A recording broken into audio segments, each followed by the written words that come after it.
Good day everyone, I am Eliza B. Abragot and today I will be presenting my tutorial entitled Basic Handling of Computer Hardware Components. This presentation will focus on the different parts of computer hardware, their function, and the proper way to handle them safely. Basic Handling of Computer Hardware Components. Let's start. Introduction.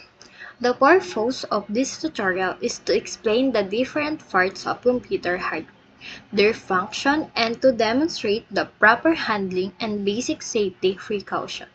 When working with computer hardware, this tutorial will help you understand how each hardware component works together to make a computer function properly. So the first one is system unit. The system unit is the main case of the computer. It contains the internal components that process data. Next, motherboard. The motherboard is the main circuit board of the computer. It connects all components such as the CPU, RAM, storage devices, and expansion cards, allowing them to communicate with each other. This is an example picture of motherboard. Next, Central Processing Unit (CPU). The CPU is known as the brain of the computer. It processes instruction, performs calculation, and controls the operation of the computer. This is example of CPU. Next, Random Access Memory or RAM. RAM is the temporary memory of the computer.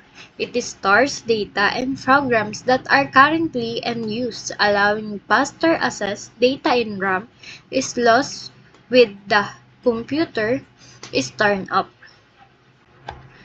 This is an example of RAM. So next, storage devices. HDD, SSD.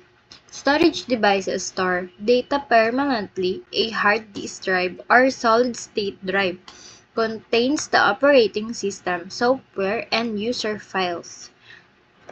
This example of SSD or HDD. Power Supply Unit, PSU. The power supply provides electricity to all computer components and converts power from the outlet into usable energy for the computer. Next, this example of power supply. Input devices. Input devices allow users to enter data into the computer. So, this is input devices. Keyboard, used for typing text and commands. Mouse, used to point, click, and navigate. Scanner, converts physical documents into digital forms. Microphone, input sounds. Output devices. Output devices display or produce results from the computer. Output devices. Monitor, used for typing text and commands. Printer, used to point, click, and navigate. Speaker, input sounds. Here is how hardware components are properly used and connected. Connect the monitor to the system unit using HDMI or VGA cable. Plug the keyboard and mouse into USB ports. Ensure the power cable is securely connected. Turn on the system using the power button. When handling computer hardware, always follow this safety precaution. 1. Always turn off and unplug the computer before opening it. 2. Avoid touching components with wet hands. 3. Handle parts carefully to prevent static electricity damage. 4.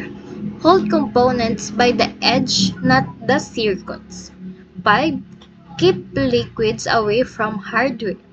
6. Work in a clean, dry, and well-lit area. To summarize, computer hardware consists of internal components, input device, output device, and peripherals. Each part has an important role in making the computer work efficiently.